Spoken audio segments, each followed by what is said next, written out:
एक बार गौतम बुद्ध प्रवचन देने के लिए एक स्थान पर रुके। लोग उनसे तरह तरह के प्रश्न पूछ रहे थे और बुद्ध उनके उत्तर दे रहे थे। वहीं पर एक व्यक्ति चुपचाप एक कोने में बैठा हुआ था। उसके चेहरे पर पीड़ा के भाव साफ दिखाई पड़ रहे थे। बुद्ध ने उस व्यक्ति से पूछा, क्या दुख है आपको? उस व्यक्ति ने अत्यंत संक्षिप्त सा उत्तर दिया, पता नहीं। बुद्ध ने कहा, देखो, पहले अपने दुख को जानो, उसके मूल में जाकर उसको देखो और फिर उसका उपचार करो। उस व्यक्ति ने बुद्ध से पूछा, कैसे? गौतम बुद्ध ने कहा कि पास के जंगल में जाओ और वहाँ से कुछ पौधे उखाड़ कर ले आओ, लेकिन इस बात का ध्यान रखना कि पौधे ऐसे हों जिनकी एक दो पत्तियां ही आई हों, और सब पौधे अलग अलग तरह के होने चाहिए। वह व्यक्ति जंगल में गया और बुद्ध के नियम अनुसार कुछ पौधे उखाड़ लाया।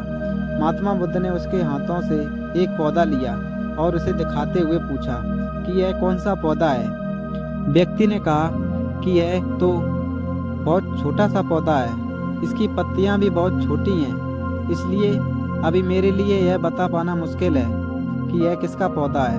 महात्मा बुद्ध ने कहा कि इस पौधे की जड़ों को ध्यानपूर्वक देखो और बताओ कि वहाँ क्या है। उस व्यक्ति ने जड़ों को ध्यानपूर्वक देखा और बताया कि इसकी जड़ों में पौधे के बीज का आवरण अटका हुआ है। इससे पता चलता है कि इसे नीम का पौधा होना चाहिए।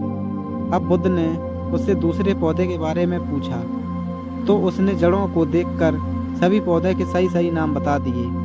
बुद्ध ने उसे समझाते हुए कहा कि जिस प्रकार हर पौधे का एक बीज होता है, उसी प्रकार से हर दुख का भी एक बीज होता है। उस बीज को हम कारण कह सकते हैं। बिना कारण के कार्य की उत्पत्ति असंभव है। बिना बीज के ना तो कोई पौधा उगता है और ना ही बिना कारण के दुख की उत्पत्ति होती है। दुख के बीज या कारण को पहचान कर ही हम उसे दूर करने का उपाय कर सकते हैं। आधुनिक चिकित्सा पद्धति में भी किसी व्याधि की चिकित्सा के लिए रोग का समुचित निदान अनिवार्य है। रोग का सही कारण और व्याधि का सही स्वरूप जाने बिना उपचार करना हवा में तीर चलाने के समान ही है। पीड़ा चाहे शारीरिक हो अथवा मानसिक, उसके मूल को खोजना अनिवार्य है। अब कारण खोजने के पश्चात दुख का उपचार क्या है? महात्मा बुद्ध ने 4 आर्य सत्य उद्घाटित किए हैं। उन्होंने कहा है कि दुख जीवन का एक अनिवार्य सत्य है। यह हर व्यक्ति के जीवन में किसी न किसी रूप में आता है। इसके बाद उन्होंने कहा कि दुख है तो उसका कारण भी अवश्य है। बिना कारण के कोई दुख हो ही नहीं सकता। फिर कहा कि दुख का उपचार भी है। उस व्यक्ति ने पूछा कि उसका उपचार क्या है? बुद्ध ने कहा कि सम्यक मार्ग ही वास्तविक उपचार है। यही बुद्ध का दर्शन है। बुद्ध का अष्टांगिक मार्ग ही उनका दर्शन व हर व्याधि का उपचार है। दुखों से मुक्ति के लिए इसका पालन अनिवार्य है। अब यह सम्यक मार्ग क्या है?